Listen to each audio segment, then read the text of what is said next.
Hello everyone! Today it's the 2nd of June 2014, that means that we're already halfway into the year. Can you believe it? Time flies when you're having fun, man, but we've got a bunch of new questions, so let's begin this Q&A. Hey Noble! I'm a huge fan of your lore videos. I have a request of a minor lore bit you can do on your Q&A segment. Harpies, a sword that is rewarded upon completion of a chain quest. It is one of my favorite vanilla rooted quest chains for Alliance, and each person I have personally described it to had both loved it and was completely unaware that such stories had existed at low level items. Its wielder, Morgan Ladimore, is a very interesting person.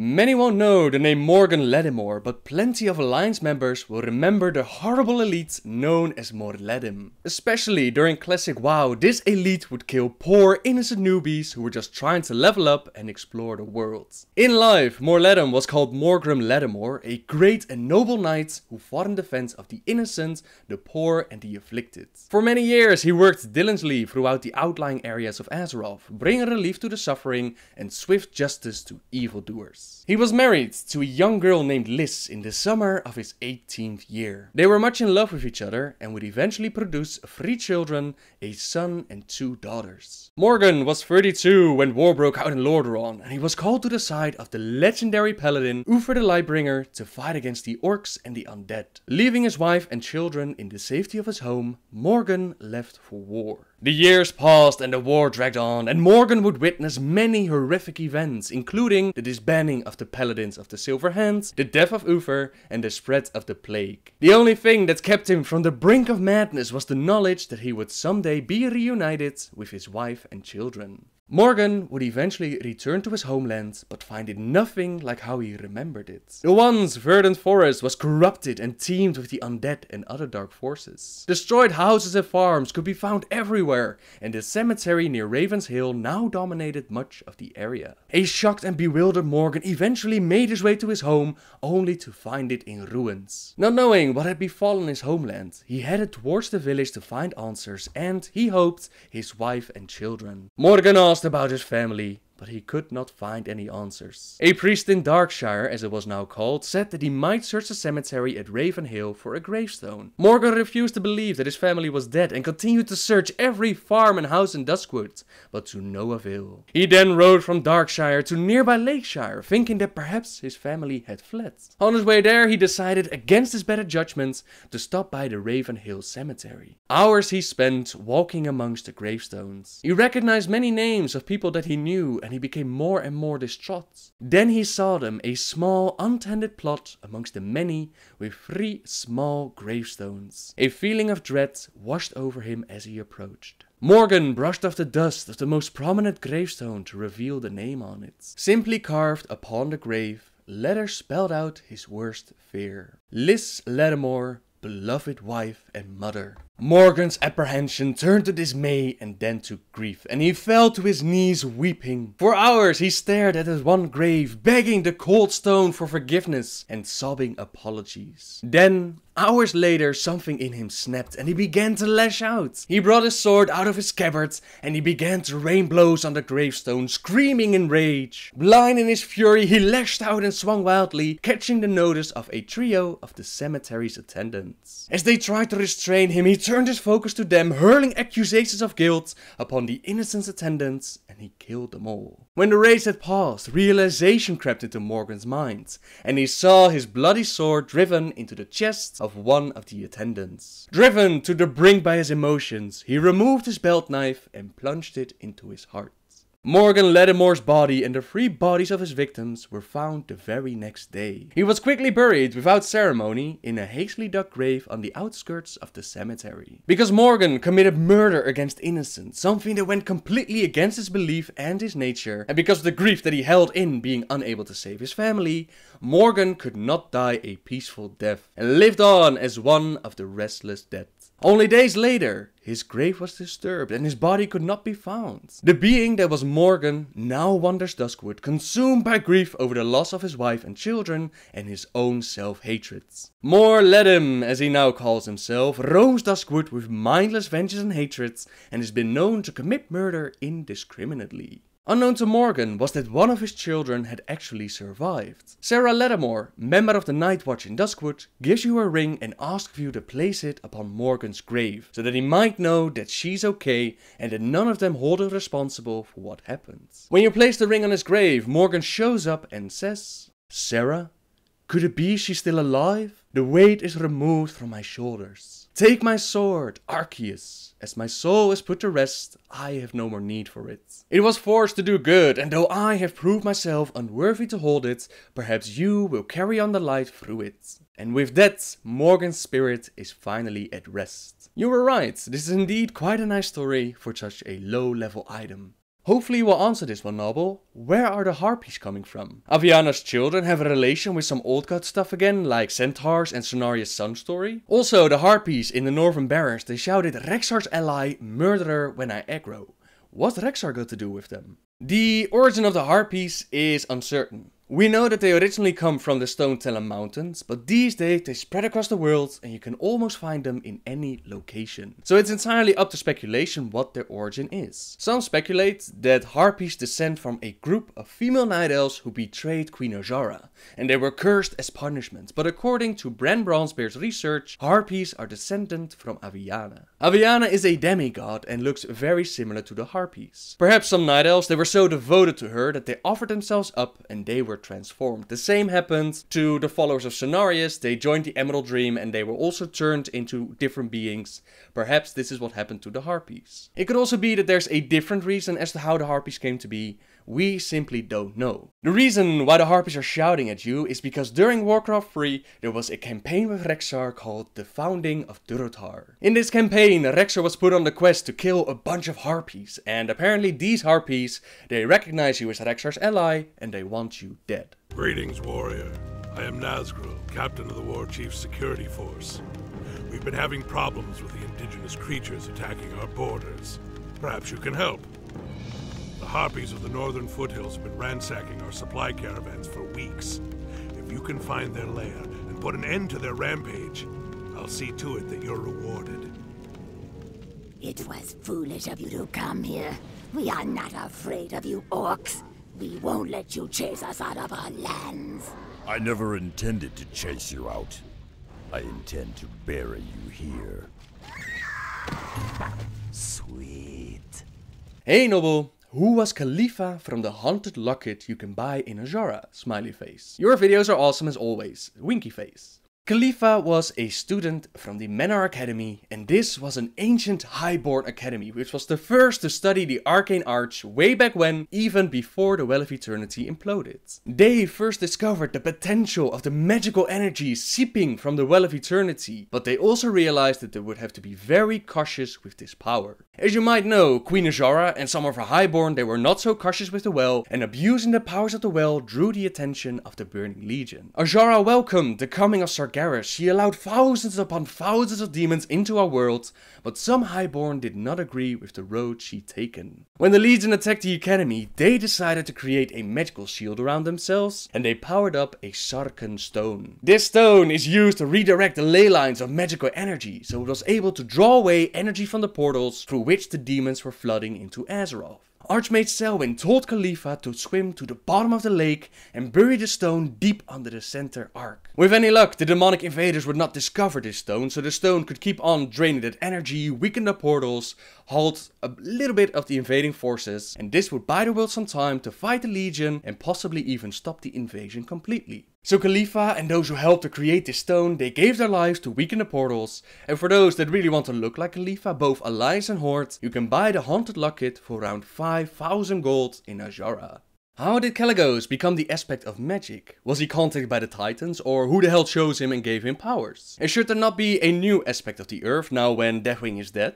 Kalecgos became the new aspect in the novel Thrall, Twilight of the Aspects. After the Nexus War, the Blue Dragon Flight was without a leader and without an aspect of magic. All blue dragons, they represent the aspect of magic and they like to think and solve problems, so they were wondering how to fix the situation. Some were in favor of just voting for the next leader, some were supporting Aragos, who's Malygos' son, while others were just waiting to see what was going to happen. Whatever they were going to do, it would be during a special event that only happens approximately approximately once every 430 years. In that moment, the two moons of Azeroth, they embrace each other, and legend has it that when the Titans first bestowed the aspects with their powers, that this was during the embrace. We gather to determine the fate of our troubled flight. Our history has been wrought with great challenges. Our future promises even greater threats. These circumstances demand a powerful leader.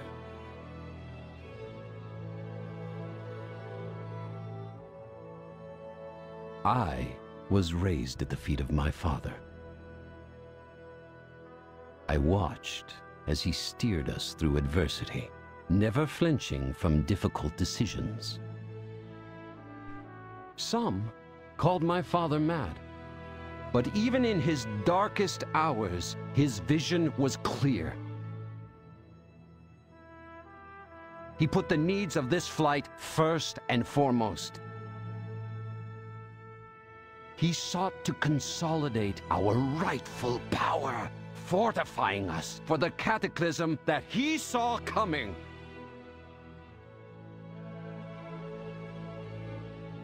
Brothers, we must take what is ours. Under my leadership, this flight will rise again, beyond the glory of our past, onwards to an even greater destiny. I will see to it!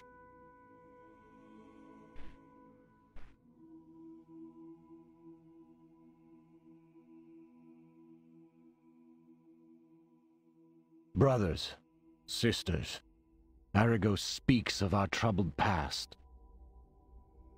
Indeed, we have suffered greatly.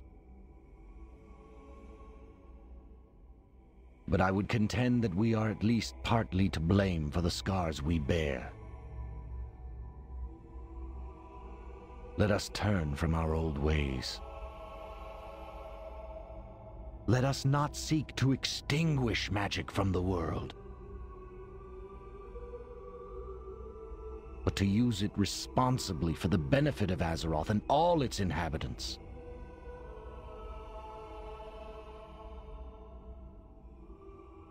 It is true that our choice here today will affect the destiny of our flight, and likely the destiny of the world.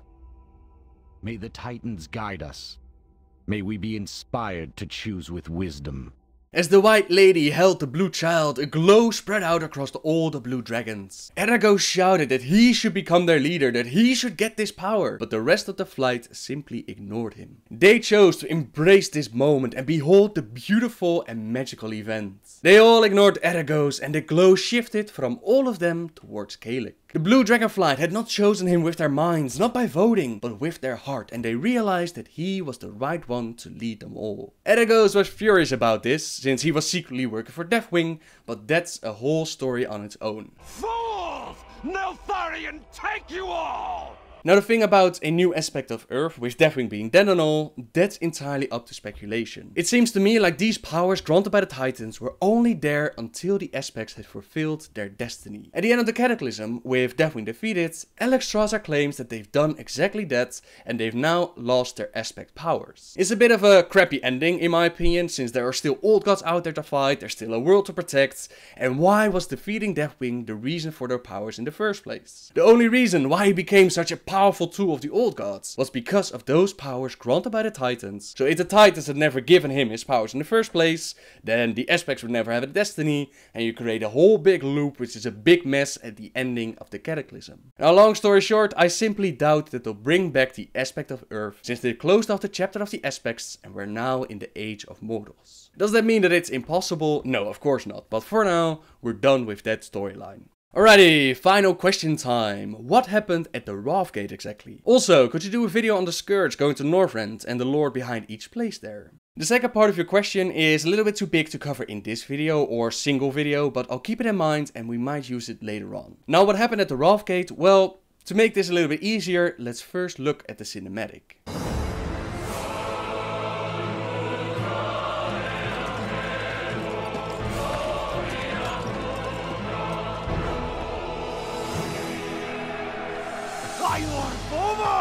Take the lead! For Morderon! For the Alliance!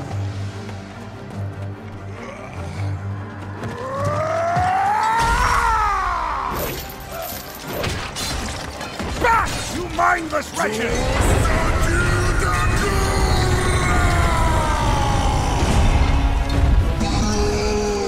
Fight on, brothers!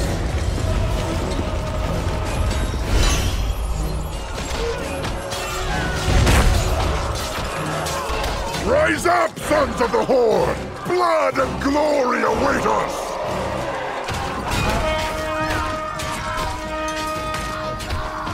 Lontargar! For the Horde! I was wondering if you'd show up. I couldn't let the Alliance have all the fun today.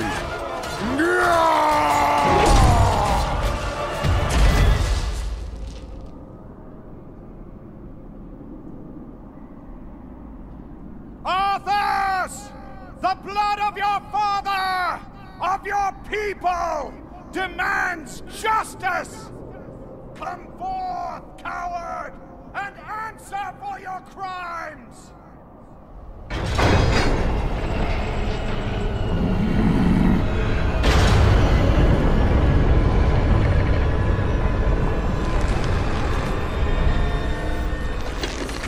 You speak of justice, of cowardice.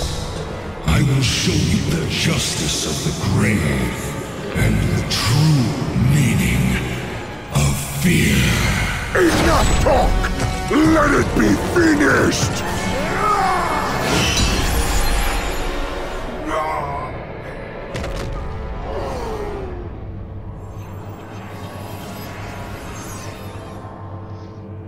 You will pay for all the lives you've stolen, traitor! Boldly stated, but there is nothing you can... What? Did you think we had forgotten? Did you think we had forgiven? Behold now the terrible vengeance of the Forsaken! Sylvanas.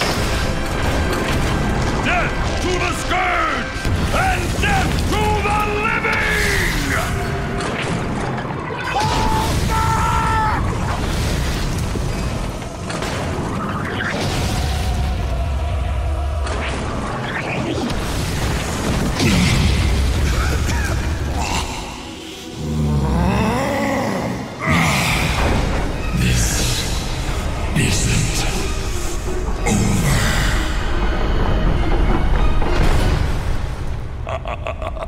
Now, all can see. This is the hour of the Forsaken. We're finished. No escape for any of us.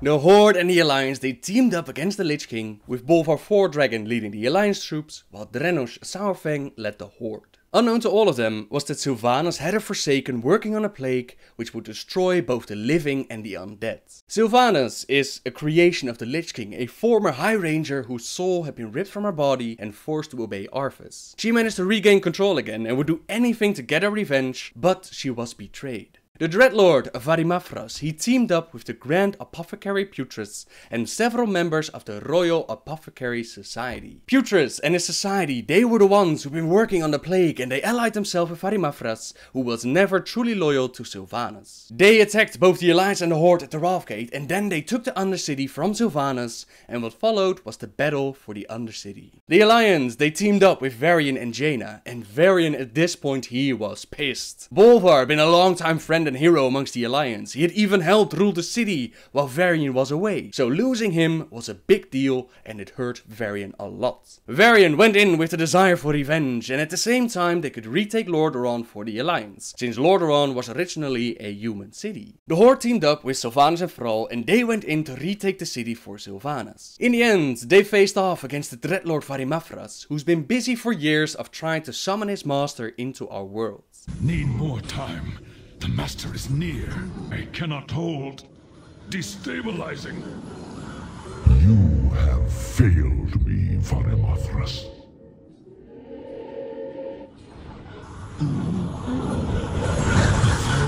1,000 pardons, Master. I will deal with these intruders myself. I don't believe it's ever explained who exactly this master was, but I would say either Kil'jaeden or perhaps even higher up, Sargeras himself. In the end though, it doesn't matter, since the Horde defeats Varimafras, while the Alliance defeats Putris. Thrall and Varian, they stand face to face, and Varian, after seeing what the Horde allowed the Forsaken to get away with, is even more pissed than before. He tries to kill Thrall on the spot, but Jaina freezes everyone in the room and she teleports them away. That's the end of the battle for Undercity, and we resume the expansion with Ulduar and with taking out the Lich King and saving the world. Thrall made sure to leave some Kor'kron behind in the Undercity to make sure that it was well protected and that something like the Wrathgate would never happen again. And with that final question, I'm going to end this Q&A. Thank you very much for watching everyone, and thank you all for your questions. If you have more, leave a comment and I might use it in the next video. Subscribe if you like my videos, have a fantastic week, and until next time guys, see ya!